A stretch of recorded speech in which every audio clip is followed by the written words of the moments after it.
facts that are baffling the minds of people all over the world. The fact that there are 145 alien genes discovered by modern scientists that claim that some DNA is not from earthly ancestors should be enough to cause us to rethink things that we label as fiction. In the May 2011 edition of the Discover magazine, titled "You Are Not Human," referring to the Asian and Caucasian race in an article titled "Meet the New Human Family," states that there were times when more than one species shared our planet. The article also states that anatomically modern humans interbred with Neanderthals in the Middle East before they populated Europe and Asia. Scientists are now saying that the Neanderthal gene is only present in the Asian and Caucasian, not in the African, and that when the Africans migrated out of Africa, they mated with something else. The question we should be asking is, where did the Neanderthal come from?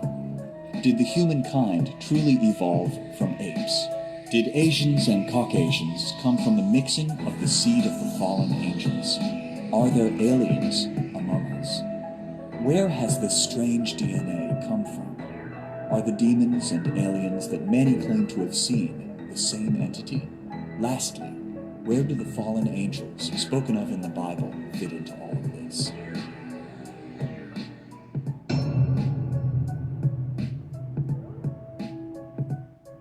Now, our pigmentation is contained not just in floating around at random, it's in packets, cellular packets of pigment called melanosomes.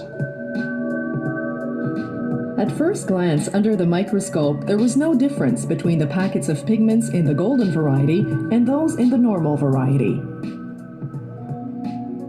And then we submitted part of that for electron microscopy, which has much higher resolution, and there's where we saw a difference in the number, size, and density of those melanosomes in those melanophore, the pigmented cells. Dr. Cheng was struck by the fact that these same three differences apply to light versus dark-skinned humans. Our skin also varies in the size, number, and intensity of pigments. The team then isolated the gene responsible for skin pigmentation in the zebrafish and showed that a mutation caused the golden variety's pale skin. So this must be the one between, this is average. Out of curiosity, the researchers examined the databases listing all the human genes.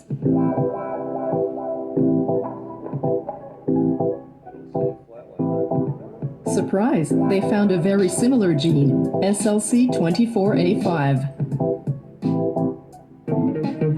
But how could they find out whether the gene had the same function in humans as in zebrafish? They tried an experiment, injecting the human gene into the golden zebrafish. Jason Mest did the procedure, and it worked. When injected with the human gene, the embryo of the golden variety developed darker markings. Add a human gene, and a zebrafish can change its stripes.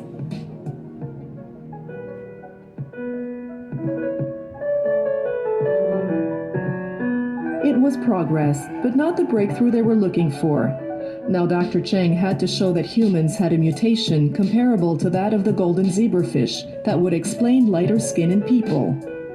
Research work, like music, requires keen intuition and subtle interpretation combined with a great capacity for analysis.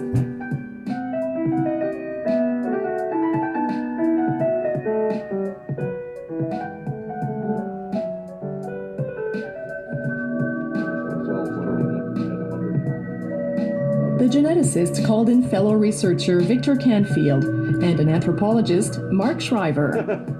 They set out to find a mutation, but not just anyone. It had to affect nearly everyone with light skin or the population with European ancestry. The mutation also had to be almost totally absent from other populations. In the HapMat catalogs, these circles represent the frequency of the gene's various mutations in 4 populations: European, Chinese, Japanese, and Nigerian. The researchers' job consisted in finding a group made up of a circle of one color and 3 circles of another. One day, they hit upon just such a combination. one blue circle for the European population, and 3 red ones for the other populations. It was a very striking finding, and it wasn't quite the aha moment it could have been until Mark Shriver, who's done more of this work, realized that the frequencies are not only unusual but extremely unusual. This is very few genes show that pattern. In this case, that we have almost 100% of one variant in one population and almost 0% of the same variant in other populations.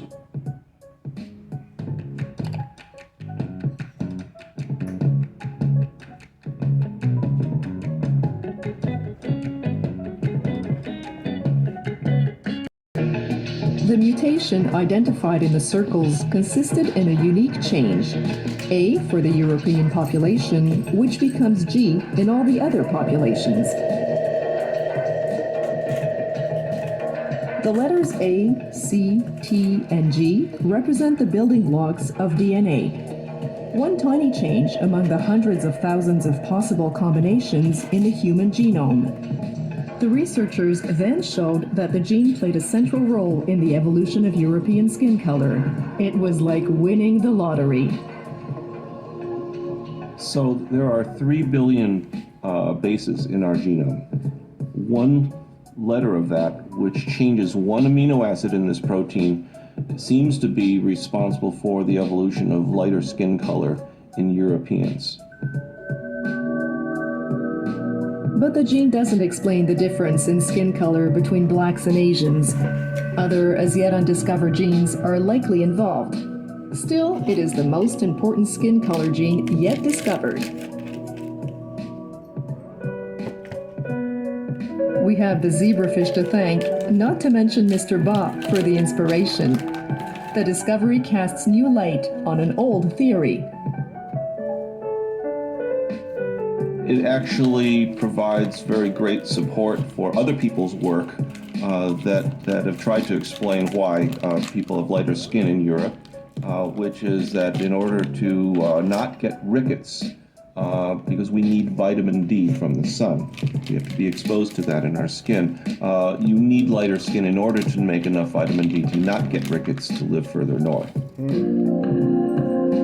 According to the theory, some 200,000 years ago, the first modern humans, black Africans, started migrating outside Africa. But by showing that the original skin color of humans was black and that whiteness is a recent mutation in evolutionary terms, it doesn't contradict it. It's also a way of saying that whatever our skin color, our ancestors were black. As a doctor, Cheng saw applications for the discovery in the fight against skin cancer and other diseases. This is a very important cancer susceptibility gene because lighter skinned people get a lot of skin cancer. It also causes susceptibility to acquired form of blindness, age-related macular degeneration. Perhaps this gene could be a target for treating melanoma, which is a very deadly disease. Mutate, to change in form or nature. Mutation. 1. The action or process of mutating.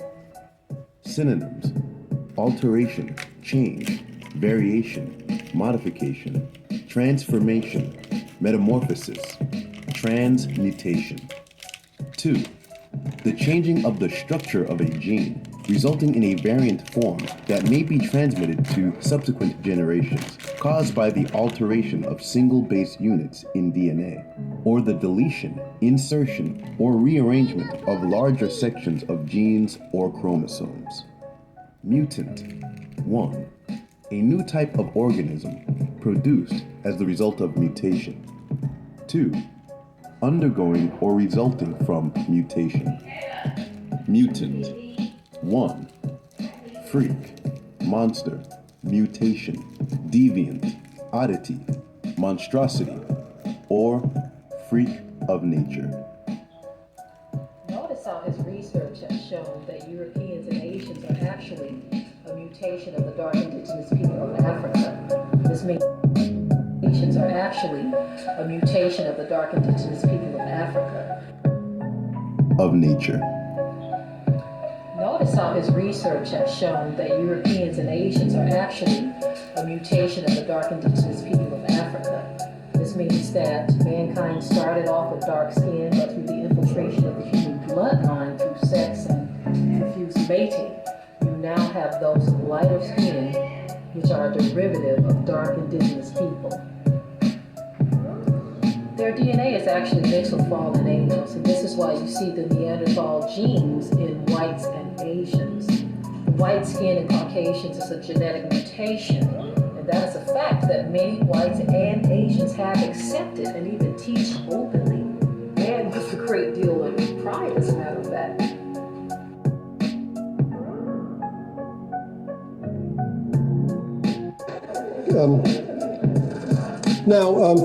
Really, this is going to sound silly, but this is really, really important cutting-edge genetics. One of the areas I'm really lucky I'm blessed to work in 3 distinct areas of biology: immunology, genetics, and reproduction. And on the genetic side, I get to go to conferences and hear about advances in genetics in all species. And I was just at one a couple of weeks ago down at the Cold Spring Harbor Lab in Long Island, and I learned a bit about what's being known about the genome of Neanderthals, the genetic makeup of Neanderthals.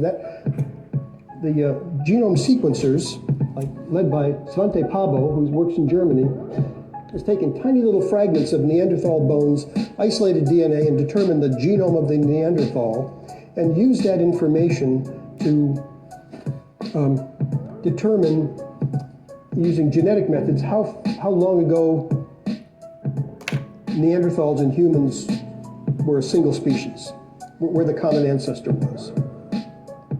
They've also been able to compare human genomes and ask the question of whether there's any evidence of Neanderthal genes in the human genome. And they found that there is.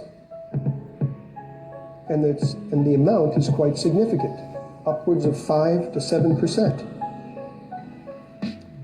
Neanderthals used to live in the Neander Valley. You could have called it the Cayuga Lake Basin, but that's where they lived. And out of Africa came the modern humans, and the word the geneticist uses, admixed. They admixed with the Neanderthals. And they all used to live in caves in those days like this. Came out of Africa, admixed with the Neanderthals. This was Neanderthal territory. There was another group of Neanderthal-like creatures called the Denisovans. They lived up here in Siberia, and they have their genome has been sequenced. They were distinct from the Neanderthals. And so you can find in people of European and Asian ancestry evidence of about 7%, 5 to 10% of your genome is common with that of Neanderthals. We've been separated from them for 30,000 years or so. And in some of the tribes in Papua New Guinea and those islands up there, there's evidence for a different kind of genome, which is probably the Denisovan genome. And they might have 7% Neanderthal and 5% Denisovan. So they might be 12 or 15% different from us. And in fact, the Africans who came out from Africa have no evidence of any Neanderthal genes in them. No evidence of admixture. So they're the real pure humans. Homo sapiens. Really. When they say Africans, like you understand, they mean so-called African Americans, Afro-Americans, which we are Aborigines, indigenous to this land. Okay, they was calling us Indians, but of course they're gonna try to call you Africans now, that we have no trace of this stuff in our genes. Really interesting, and it gives you a lot to think about. Right. In 1987, Kahn and her colleagues published a paper showing for the first time that the markers stretched back to Africa, showing quite clearly that this was the birthplace of the human race. New Guinean tribesmen, Parisian bartender, American teacher, Polynesian farmer, all were improbable relatives linked through one black woman 150,000 years ago. Their findings caused a sensation. The responses of people were sort of amazing.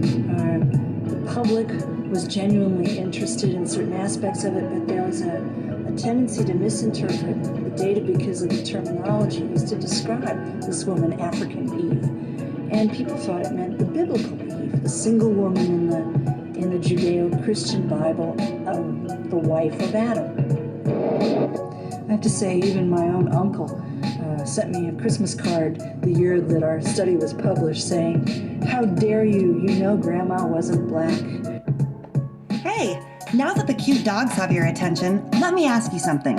Yeah, now, just like she said, let me ask you something. I ain't gotta ask you, I already showed and told you that the Adam and Eve story is not our story, because our story is the Naga and Nagret, the real story when they raped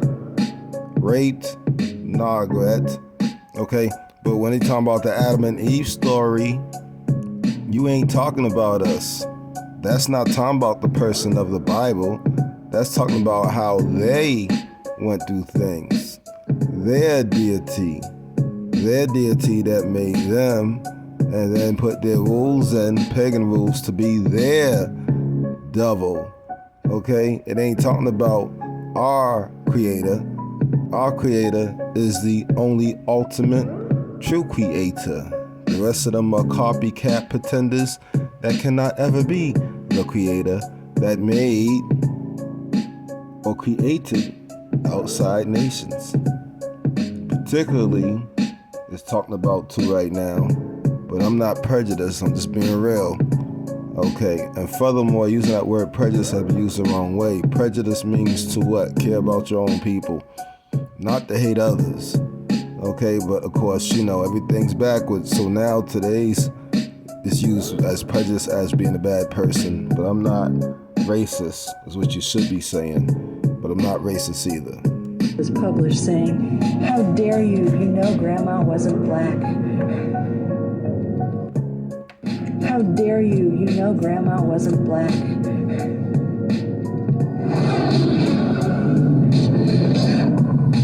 Her work is rewriting human history. Through it, we now know the first mutations took place in Africa, maybe 150,000 years ago. And yes, you see the whistle. This is me blowing the whistle. I'm blowing the whistle. Except, of course, I ain't white, but that's the derogatory term. Australian Aborigines are an ancient people, but they no longer look like their ancestors who arrived all of those thousands of years ago. No longer look like their ancestors who arrived all of those thousands of years ago. Their bodies have adapted, retaining all those characteristics needed to survive as hunter-gatherers in the harsh desert environment. Under the skin, we are all very much alike. Our DNA shows that we come from one very small gene pool.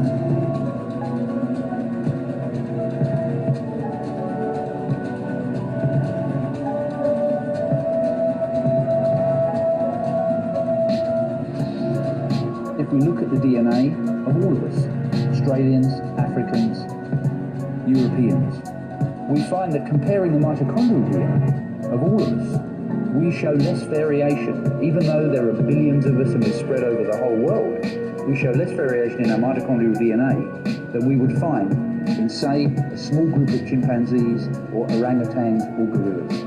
Those apes show more variation, even in their small groups, than the entire human race showed. But if all the people from around the world descend from such a small gene pool, why do we all look so completely different?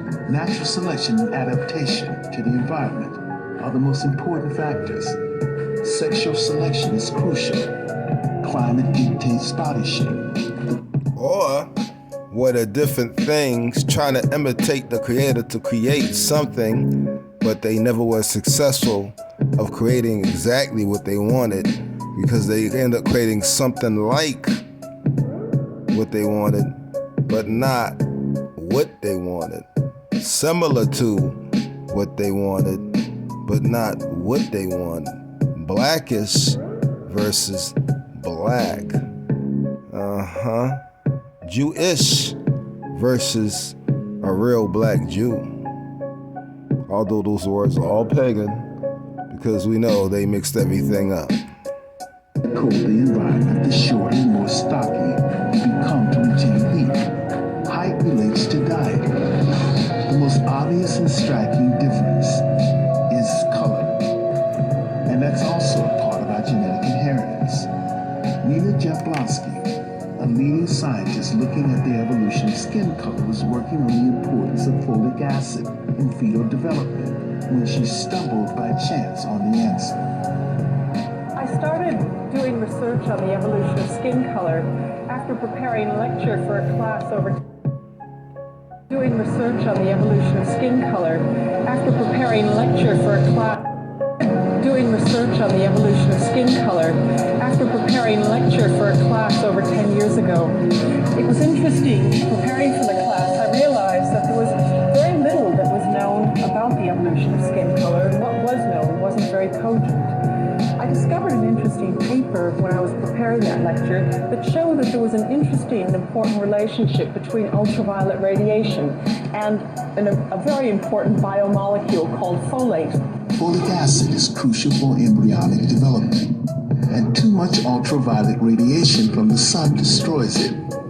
So our ancestors in tropical Africa needed to be dark to protect their survival.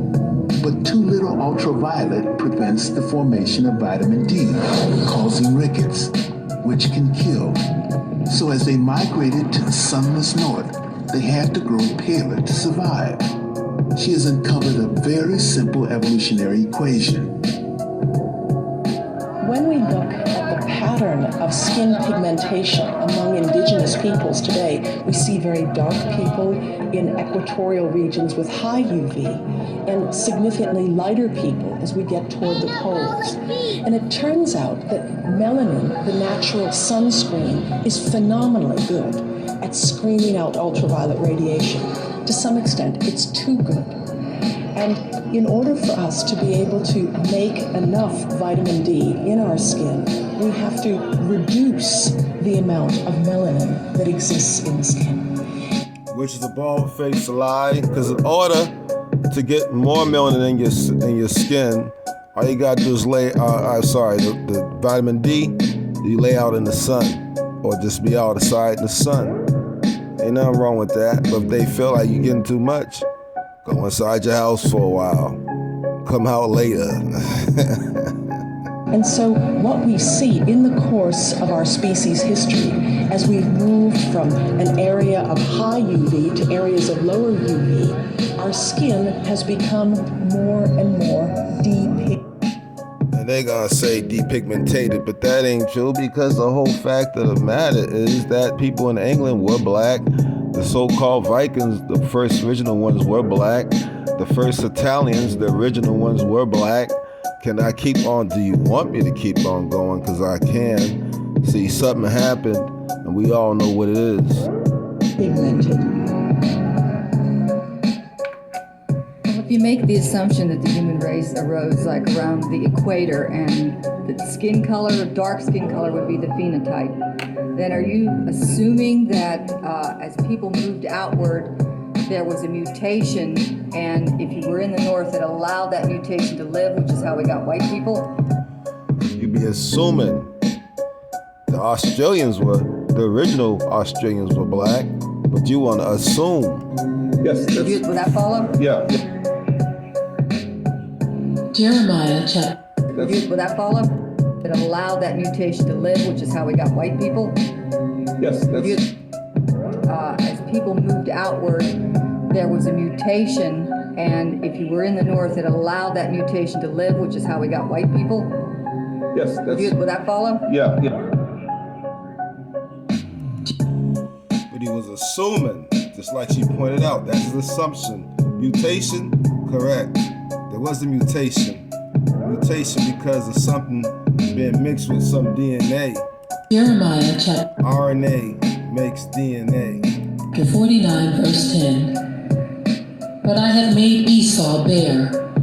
I have uncovered his secret places. But I have made Esau bare. I have uncovered his secret places. But I have made Esau bare. I have uncovered his secret places, and he shall not be able to hide himself. His seed is spoiled, and his brethren, and his neighbors, and he. Want to build a membership site with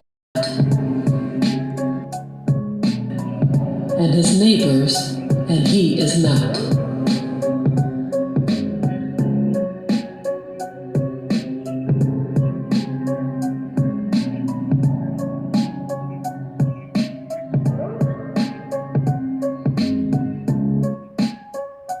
Skin that has no melanin shows visibly different than skin that does have melanin. Has no melanin shows visibly different than skin that does have melanin, using a special UV camera. It is very clear that something is lacking in skin that is melanin deficient, which is why it needs protection from the sun. Without special protection applied to the skin, pale skin can become severely damaged by the sun. Applied to the skin, pale skin can become severely damaged by the sun, which is why it needs protection from the sun. Without special protection applied to the skin, pale skin can become severely damaged by the sun and is more susceptible to developing melanoma or skin cancer. Notice how when you apply